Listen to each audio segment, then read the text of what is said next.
The world was supposed to be a symphony of new life. 10 tiny heartbeats, 10 pairs of lungs taking their first breath. I had imagined this moment for months, a wave of overwhelming love, the scent of my newborn babies, the feeling of peace after the storm of childbirth. Instead, the first sound my 10 daughters heard was the sickening thud of my body hitting the wall. NMY husband, David, had his forearm pressed against my throat. His face, just inches from mine, was a terrifying storm of rage and disgust. His words were not shouted. They were a low, venomous hiss that coiled around me like a snake. 10 of them, Elena? 10? And not a single one is a boy? What did you do? And I couldn't breathe. My body, already a wreck from the marathon of delivering 10 babies, screamed in protest. I tried to speak, to tell him it wasn't my fault, that they were healthy, that they were miracles, but all that escaped my lips was a strangled gasp. My eyes darted past his shoulder towards the row of incubators lining the far wall of the large recovery room. 10 perfect, fragile lives, and their father was trying to suffocate their mother. NTHE nurses had left us alone for just a moment, believing we needed a private family moment. They couldn't have known. They couldn't have seen the mask of the charming, doting husband slip to reveal the monster beneath. You did this on purpose. He seethed, his grip tightening. You've humiliated me. People will laugh. David Sterling, the man with 10 daughters. You've ruined my name. You've ruined everything. NMY vision started to swim, black spots dancing at the edges. My hands scrabbled weakly at his arm, my nails scraping uselessly against his expensive suit jacket. From across the room, one of my daughters began to cry, a thin, reedy wail. Then another joined in, and another, until the room was filled with their chorus. It was a sound that should have been beautiful, but right then, it was the soundtrack to my terror. My daughter's first lullaby was my cry for help. NHE seemed to notice the sound for the first time. He glanced over at the incubators, his expression curdling with even more contempt. "Shut them up," he snarled, as if their cries were a personal affront. NHE finally released me, and I collapsed, sliding down the wall to the cold, sterile floor. I gasped for air, my throat raw, my body trembling uncontrollably. He didn't offer a hand. He didn't even look at me. He just stood there, straightening his tie, smoothing down his jacket, composing himself as if he hadn't just committed an act of brutal violence. NHE walked to the door, pausing with his hand on the handle. "I'll be back," he said, his voice devoid of all emotion. "I need to speak to my lawyer. We need to figure out how to manage this situation." He didn't call them our daughters. He didn't call them babies. He called them a situation. And then he was gone. The door clicked shut, leaving me in a silence broken only by the cries of my children. I lay on the floor, a heap of pain and shame, and I wept. I wept for the fairy tale that had turned into a nightmare. I wept for my daughters, born into a world where their own father saw them as a curse. He thought he had pushed me against a wall, but he had done so much more. He had pushed me into a corner, and in that corner, with nowhere left to run, a different kind of woman began to be born. A woman who understood that if she didn't fight, she and her 10 little girls would be erased. Hello to everyone watching my story. Your presence here gives me strength. If you feel a connection to my journey, please take a moment to like this video and subscribe to my channel. It helps more than you know. Let's continue. The architect of my loneliness, David Sterling, was a man who built things, not with his hands, but with his money and his influence. He was a real estate mogul, a man whose name was etched onto the city's most impressive buildings. When I met him, I was a young art curator, passionate about discovering forgotten artists and telling their stories. He came to a gallery opening I was hosting, and he didn't look at the art. He looked at me. NHE pursued me with the same single-minded determination he used to acquire property. He was charming, intelligent, and powerful. He made me feel like the most precious masterpiece in his collection. My friends were dazzled. My family was in awe. "He's a prince, Elena," my mother had said. He'll give you the world. I fell in love with the idea of him, with the life he promised. Our wedding was a lavish affair, a feature in society magazines. I moved into his sprawling, minimalist mansion, a place that felt more like a museum than a home. And slowly, without my noticing, he began to curate my life. NMY job, he decided, was too demanding. An art gallery is no place for the wife of David Sterling, he said one evening, framing it as a concern for my safety and reputation. I need you here, with me. He bought out the small, independent gallery where I worked and gifted it to a local arts university, effectively ending my career. He called it a philanthropic gesture. I knew, deep down, it was an act of possession. NMY friends, he deemed them unsuitable. My artist friends were bohemian freeloaders. My college friends were unambitious. He made it so uncomfortable for them to visit, with his condescending questions and thinly veiled insults, that they eventually stopped calling. My world, once vibrant and full of color, was being painted over in shades of gray, the color of his concrete empire. NHI's desire for a son was not just a wish, it was a business requirement. The Sterling name needs an heir, not just an heiress, he would say, as if discussing a corporate merger. A son inherits an empire, a daughter marries into one. It was a cold, brutal calculation, and it terrified me. When I became pregnant, he was cautiously optimistic. He hired the best doctors, the best nutritionists. My body was no longer my own. It was the vessel for his legacy. When the first ultrasound revealed not 1, but 10 heartbeats, he was stunned into silence. The doctors called it a miracle, a medical anomaly of epic proportions. David saw it as a high-stakes gamble. 10 chances, he said that night, his voice tight with a strange, feverish excitement. The odds are finally in my favor. There has to be a boy in there. There has to be. From that moment on, my pregnancy became his project. He read books on how to influence gender, convinced that certain foods or states of mind could produce a male heir. He controlled my every meal, my every activity. I was living in a gilded cage, and the bars were made of his expectations. I felt a growing dread, a certainty that I was carrying 10 daughters. I could feel it in my soul. I tried to talk to him about it once, gently. What if they're all girls, David? Won't they still be a blessing? NHE stopped what he was doing and looked at me, his eyes as cold and hard as granite. There is no what if, he said. Do not fail me in this, Elena. I don't tolerate failure. It wasn't a request. It was a threat. And as I lay in bed that night, my hands resting on the vast expanse of my belly, I felt a profound loneliness. I was the architect of my own loneliness, having chosen the man who was now trying to build a prison around me and my unborn children, and a house of whispers. NTHE final months of my pregnancy were spent in near total isolation. On doctor's orders, I was confined to the house, a sprawling, silent mansion that echoed with the weight of David's expectations. He hired a team of private nurses who worked in shifts, their quiet, professional presence, a constant reminder that I was a project to be managed, not a person to be cared for. They monitored my blood pressure, my diet, my sleep. They reported everything back to David, and I would sit for hours in the nursery he had designed. It was a vast, sterile room, painted a stark, neutral white. He had refused to decorate it. We'll do it after they're born, he'd said, once we know the final count. He spoke of our children like they were inventory. He had already commissioned 10 identical, custom-made cribs from a designer in Italy.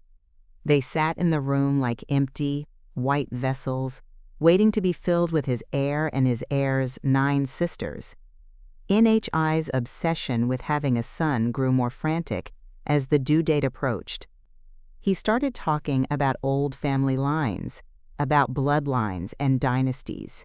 He would pace the length of our cavernous living room, speaking to me but not really seeing me. A man is measured by the legacy he leaves behind, he'd say.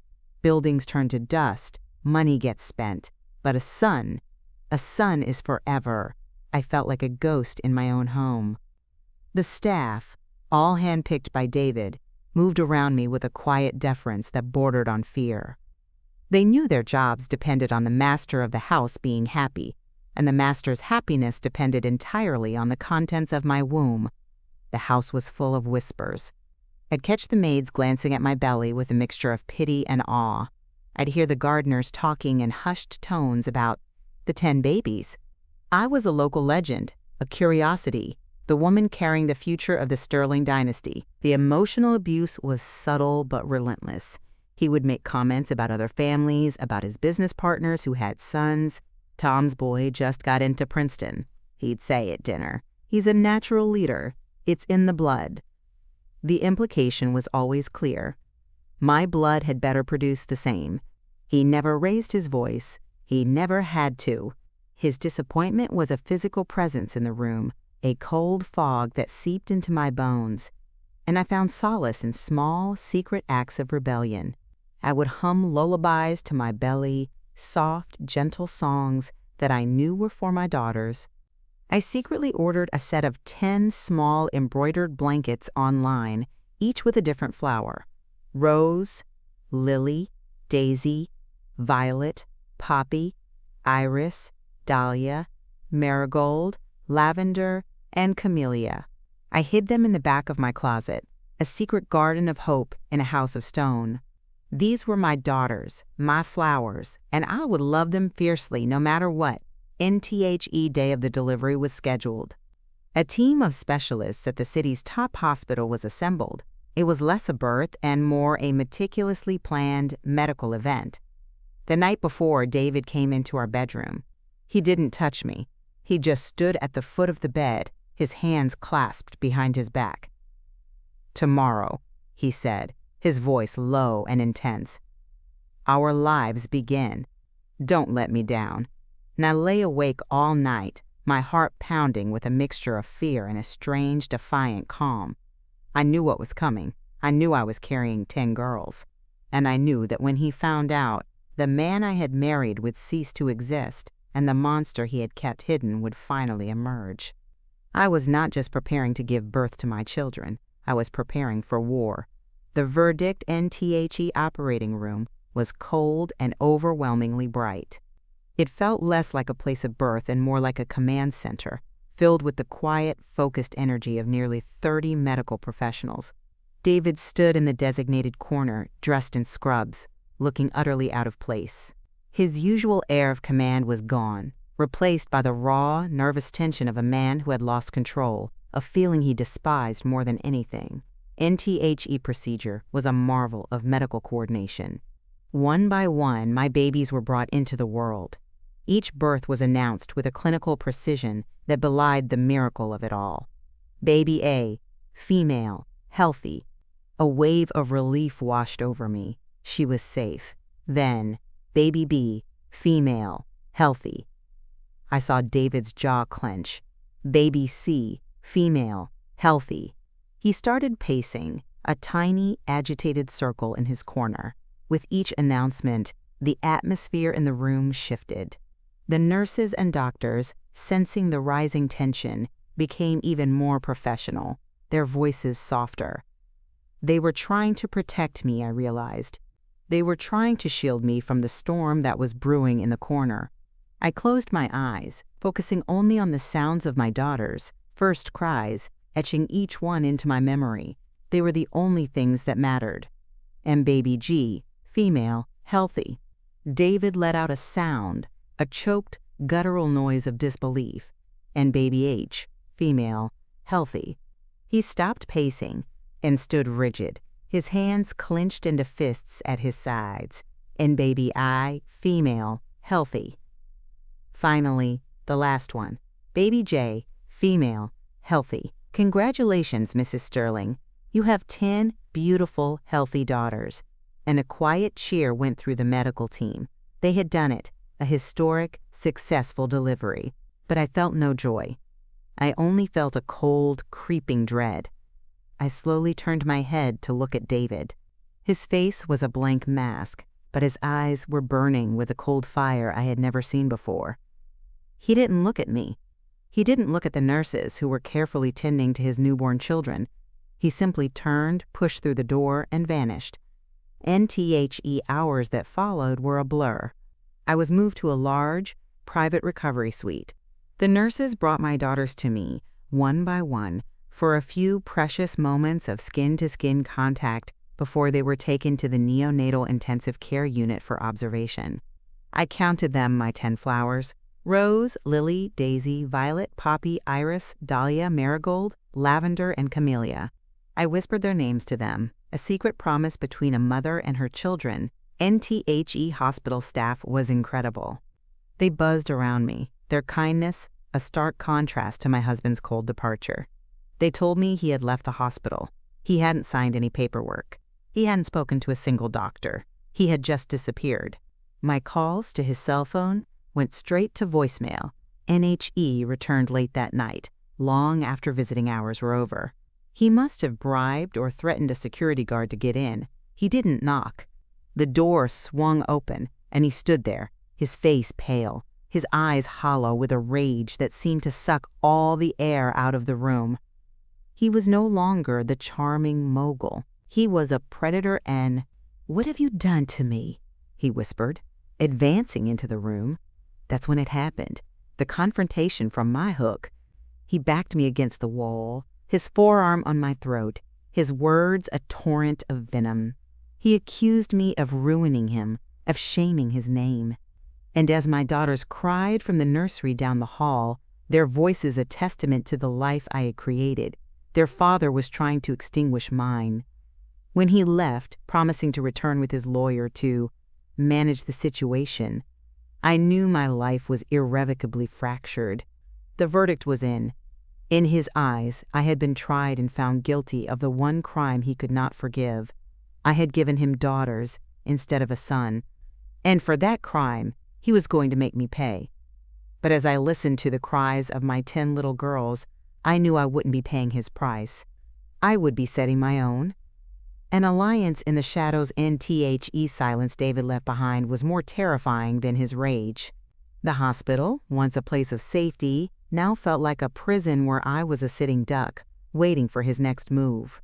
The nurses were my only allies, their worried glances and hushed words of comfort a fragile shield. One of them, an older nurse named Clara, with kind, knowing eyes, slipped me a piece of paper. "It's the number for the hospital's legal aid liaison," she whispered. "Don't wait for him to make the first move. He's not a man who plays fair." NHER words were a jolt of adrenaline. She was right. I couldn't afford to be a victim. I had 10 tiny reasons to become a warrior. I made the call. NTHE lawyer, a woman named Sarah, arrived the next morning. She was sharp, no nonsense, and radiated a calm competence that was the antidote to my panic. I told her everything, from the beginning of my marriage to the moment David's arm was on my throat. I didn't cry. My voice was low and steady. The shock had worn off, replaced by a cold, hard clarity. Sarah listened, taking meticulous notes. When I finished, she looked at me, her expression unreadable. "He's going to try and prove you're an unfit mother," she said bluntly. "He'll use your postpartum state against you. He'll say you're unstable, emotional, incapable of caring for 10 children. He'll try to get full custody, not because he wants them, but because he wants to control them, to hide them away, to manage his situation without you in the picture." NTHE thought was so monstrous it stole my breath. He would take my children from me? My flowers? The very thought ignited a fire in my soul so fierce it burned away, the last of my fear. "He will not have them," I said, my voice a low growl. "Good," Sarah said, a small, approving smile touching her lips. "Then we fight, but we don't fight his way. We don't fight in the mud, we fight smart." And our first move was to document everything. Sarah had me write down every detail of the hospital assault. She had me recount every instance of his controlling behavior, his obsession with a male heir, his emotional abuse. "Your memory is our greatest weapon right now," she explained. She also filed an emergency motion for a temporary restraining order, using the hospital incident as grounds. NMY's second move was to reach out to the one person I knew David feared, his older sister, Isabel. Isabel was the black sheep of the Sterling family. She had walked away from the family fortune years ago to become a human rights journalist, and she and David had been estranged ever since. She despised everything he stood for. I found her contact information through an old family address book I had packed in my hospital bag. I sent her an email, my fingers trembling as I typed. I told her what David had done, what he was threatening to do. I didn't ask for help. I just told her the truth. NTHE response came within an hour. It was a simple 3-word sentence. I'm booking a flight. While David was marshaling his army of corporate lawyers, I was quietly building my own alliance in the shadows. A sharp-witted legal aid lawyer, a compassionate nurse who had witnessed his cruelty, and the estranged sister who knew all his secrets. It wasn't an army, but it was a start. When David returned to the hospital 2 days later, flanked by 2 men in expensive suits, he was met not by a weeping, broken wife, but by a process server who handed him the restraining order. His look of stunned fury was the first victory in a war. One was now determined to win. He had pushed me against the whispers become a roar, and Isabel arrived like a force of nature. She was tall and elegant, with the same sharp Sterling features as David, but her eyes held a warmth and empathy that he completely lacked. She took one look at me, pale and exhausted, in my hospital bed, and her expression hardened with a resolve that mirrored my own. "He will not get away with this," she said, her voice a low, steely promise. She didn't just offer emotional support. She brought a strategic mind and a network of contacts I could never have accessed. As a journalist, she knew how to uncover the truth and, more importantly, how to tell a story. While my lawyer, Sarah, focused on the legal battle, Isabel began her own investigation into her brother's life. "Men like David always have secrets," she said, a grim set to her jaw. "They build their empires on foundations of lies. We just have to find the cracks." Meanwhile, the story of the Sterling decaplets was a media sensation. David, through his PR team, had tried to control the narrative. He released a statement about his immense joy and the need for privacy during this delicate time. He was trying to paint himself as the doting, protective father. But whispers from the hospital staff had already started to leak. The story of his dramatic departure and my subsequent isolation was spreading through the city's gossip mill. Isabel had an idea. It was risky, but brilliant. "We can't let him control the story," she said. "You need to tell it yourself. Not to the tabloids, to someone credible." She made a call to a renowned journalist, a woman famous for her in-depth, compassionate profiles. NTHE interview took place in my hospital room. I was terrified, but Isabel and Sarah sat with me, giving me strength. I told my story simply, factually, without melodrama. I spoke of my love for my 10 daughters. I described the pressure to produce and air. I recounted the events after the birth, my voice steady even as I described the feeling of his arm on my throat. I didn't do it for pity or for fame. I did it for my children. I needed a public record of the truth, a shield to protect us from his lies. NTHE article was published online a week later. It went viral instantly. The public response was a tidal wave. My story resonated with thousands of women who had suffered in silence at the hands of powerful, controlling men. A support page, started by a stranger, was flooded with messages of love and solidarity. People called me brave. They called me a hero. But I didn't feel like a hero. I just felt like a mother. NTHE article had another, more significant effect. It brought people out of the woodwork. Former employees of David's company contacted Isabel with stories of his abusive behavior in the workplace. A former girlfriend reached out to describe his chilling patterns of control. Most damningly, a contractor who had been ruined by David's unethical business practices came forward with evidence of financial fraud, proof that David had been building his empire on a foundation of corruption. NTHE whispers that had followed me through my pregnancy had become a roar. David had tried to isolate me, but now I was surrounded by a chorus of voices, all speaking the truth. He had wanted to make me invisible, But the world was now watching his every move. The public opinion he cared so much about had turned against him like a rabid dog. He was no longer David Sterling, the powerful mogul. He was David Sterling, the man who had pushed his wife against a wall after she gave birth to his 10 daughters. His name was ruined, not by me, but by his own actions, brought to light for the whole world to see. The Empire of Cards NTHE day of our first court hearing was surreal. The courthouse was surrounded by news vans and a crowd of supporters holding signs that said, "We stand with Elena," and "Justice for the Sterling 10. Walking in, flanked by Sarah and Isabel, I felt a surge of strength. I was no longer a lone woman fighting a powerful man. I was the face of a movement. David was already inside, looking pale and haggard. The confident, arrogant man I had married was gone, replaced by a cornered animal. His expensive lawyers looked flustered, unprepared for the public relations nightmare their client had become. Their strategy was to attack my credibility, just as Sarah had predicted. They tried to paint me as a vindictive, mentally unstable woman, using my interview as proof that I was an attention seeker. They argued that the restraining order was based on a, quote, postpartum delusion. Then Sarah began her counterattack. She didn't just rely on my testimony. She called Nurse Clara to the stand, who calmly and professionally recounted the events she had witnessed. She presented the security logs showing David's unauthorized, late-night entry to the hospital. Then she brought in Isabel. Isabel's testimony was devastating. She spoke of David's lifelong obsession with the family name, his cold dismissal of women, his history of manipulative behavior. She spoke as a member of the Sterling family, and her words carried an undeniable weight. But the final blow came from an unexpected source. Sarah called the contractor who had been ruined by David to the stand. He presented irrefutable evidence of financial fraud, of shell companies, and illegal dealings. He had already turned this evidence over to the district attorney. David wasn't just facing a custody battle anymore, he was facing a federal investigation. You could feel the power shift in the courtroom.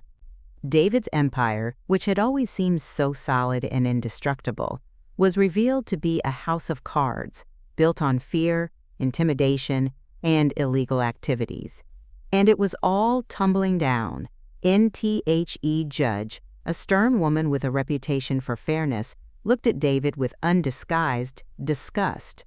She granted me sole, temporary custody of my daughters. She ordered a full financial disclosure and froze his personal assets pending the outcome of the criminal investigation. She extended the restraining order indefinitely. NWE 1. We had not just won a hearing, we had exposed a tyrant. Leaving the courthouse, I didn't feel triumphant. I felt a quiet, profound sense of relief. The weight I had been carrying for years was finally beginning to lift. That night, as my 10 daughters were finally released from the hospital into my care, our new, small, rented house was filled with chaos and love. As I rocked my smallest daughter, Camelia, to sleep, I realized her lullaby was no longer a cry for help. It was a song of freedom. David's empire was crumbling, but mine was just beginning to be built. In a garden of our own, NTHE fall of David Sterling was swift and total. The criminal investigation led to indictments, and the ensuing trial was a public spectacle. His business partners abandoned him, his company collapsed, and he was eventually sentenced to prison for fraud and racketeering. He lost everything: his money, his freedom, and his name. In his obsession with securing a legacy through a son, he had destroyed the very empire he wanted to pass on. Justice, it turned out, had a bitter sense of irony. NHE never saw his daughters again. He relinquished his parental rights from prison in exchange for me not pursuing further civil charges. It was a final, cowardly act from a man who had never deserved to be a father. NMY life and the lives of my daughters moved in the opposite direction. We didn't just survive, we thrived. The support from the public, combined with a fair divorce settlement, allowed me to provide a stable, loving home for my girls. I didn't need a mansion. We had a modest, bustling, happy house with a big backyard where I planted a garden. We planted 10 of every flower, 10 roses, 10 lilies, 10 daisies. It was our garden, a symbol of our new life, grown from the ashes of the old one. And I went back to my first love, art. I started a nonprofit organization called the Camellia Project, which provided art therapy programs for women and children who had survived domestic abuse. We helped them find their voices through painting, sculpture, and storytelling. We helped them turn their pain into something beautiful and powerful. NMY daughters grew up surrounded by love, art, and the fierce support of a community of women. They grew into 10 distinct, remarkable individuals. Rose became a botanist, Lily, a musician, Daisy became a teacher, and Violet a poet. Poppy became a chef, Iris a photographer. Dahlia became an architect, designing beautiful, accessible public spaces. Marigold became a pediatrician, Lavender a therapist, and Camellia, my little leader, became a human rights lawyer, just like her Aunt Isabel. And on their 18th birthday, I gathered them in our garden. I told them the whole story, holding nothing back. I told them about their father's cruelty, but also about the kindness of strangers, the loyalty of friends, and the courage it takes to fight back. I wanted them to know that their lives were not defined by the darkness of their beginning, but by the light they had brought into the world. NMY daughter Violet, the poet, listened intently. Later that evening, she gave me a piece of paper with a few lines she had written. He built his world of concrete and stone. In a silent prison, we were alone. NHE tried to crush the flowers we'd be. NBUT planted a garden for the world to see. I looked at my 10 incredible daughters, laughing and talking under the party lights in our backyard. They were not just a garden, they were a force of nature. David had tried to push me against a wall, hoping to break me, but he had only succeeded in showing me what I was made of. I was not a fragile masterpiece to be owned. I was a fortress. And I had spent the last 18 years building a legacy not of wealth or power, but of 10 brilliant, compassionate women who were already changing the world. And that was an empire that could never be destroyed.